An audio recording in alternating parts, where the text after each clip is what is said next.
Hello, and welcome to another newsletter from Construction Programs and Results. I'm Michael Stone, and I'll be sharing our newsletter with you.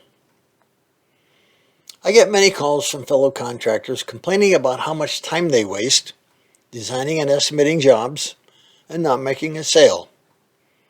Many have grudgingly resigned themselves to playing this game, and the customers want to play. That being the three bids monkey motion. I remind them that playing that game is a choice they have made, and there is a much better approach to selling their services. Let's take a look at how to protect yourself out of the time-wasting game that so many people try to drag you into. Today's newsletter is selling the design agreement first. I remember a sales call many years ago that began with a prospective client explaining that he was talking to 3 contractors for their job, and he wanted each of them to create a plan for the work so that he could select the plan he liked best and then give all 3 contractors a chance to bid on that plan. His approach would be a time waster for any contractor, and he had no interest in paying for their time. Those 3 contractors would have to invest. I explained to him, this is how we work, but he wasn't interested, so I left. Not all prospective clients are that candid about their game plan.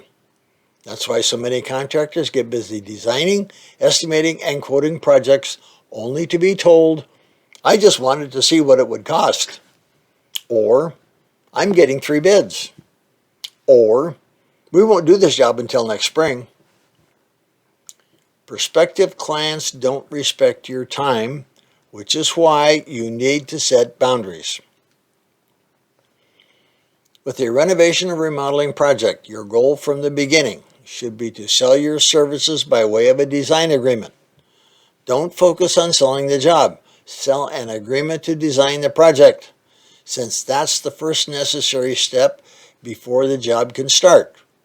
It's also easier to sell a design agreement than it is to sell a full-blown remodeling or renovation project. I'm not talking about small jobs. I'm talking about projects that require design work.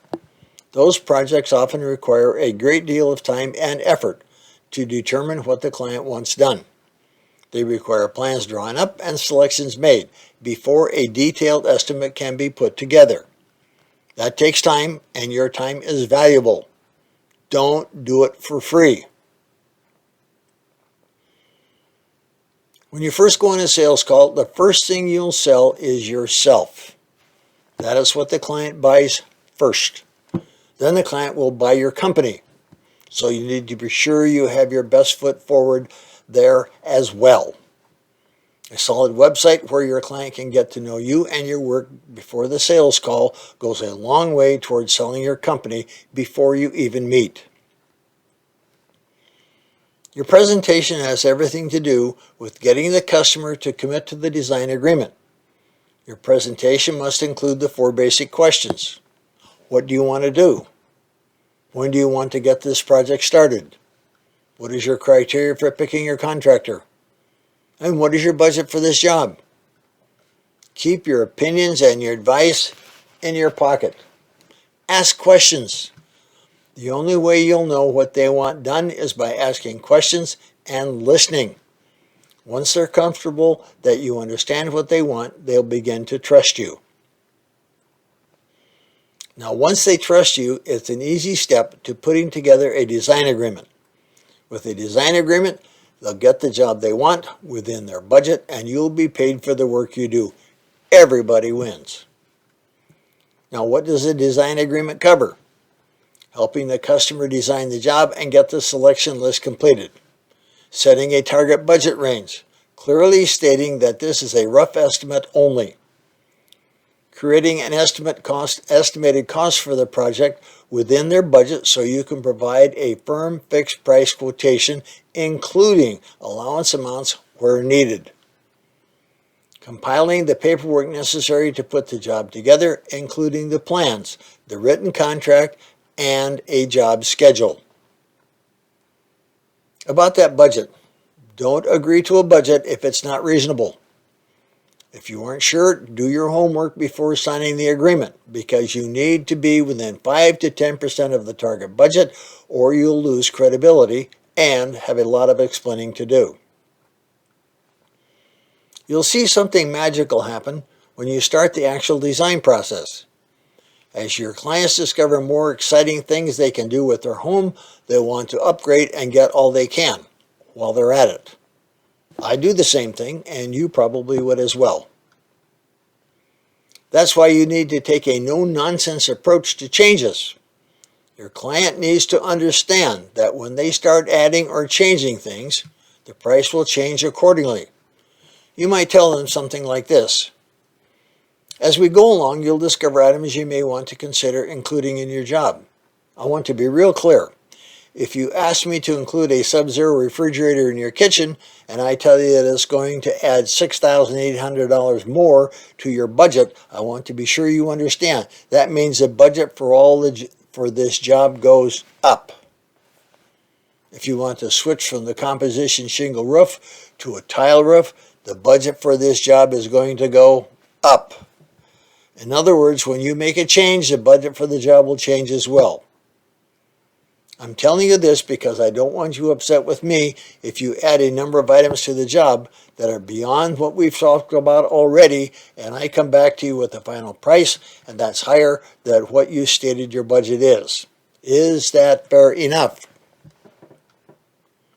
Be sure you follow through. The minute they mention a change, any change, you respond with a new price range. That lets them know that there's a relationship between the design and the budget. The price on the project will also be impacted by the choices they make. A design agreement is a two-way street. They've made a commitment to you and you've made a commitment to them. Schedule a call back with the client while you're still in front of them, and now you have a deadline. This also lets them know that you take agreement seriously. You can't let this sit on your desk or wait for a rainy day when you have time, or you'll get a phone call canceling the whole project. After all, if you don't have time to design the project and get it estimated, what will it be like when it comes to time to build their project? Done properly, you can get a design agreement signed and deposited, and a deposit in your hand on one of every three sales calls you go on. You should be able to move to a construction contract on at least 8 of 10 design agreements that you sign. This approach is covered in more detail in our book, Profitable Sales: A Contractor's Guide, available as a printed book, ebook, or audiobook.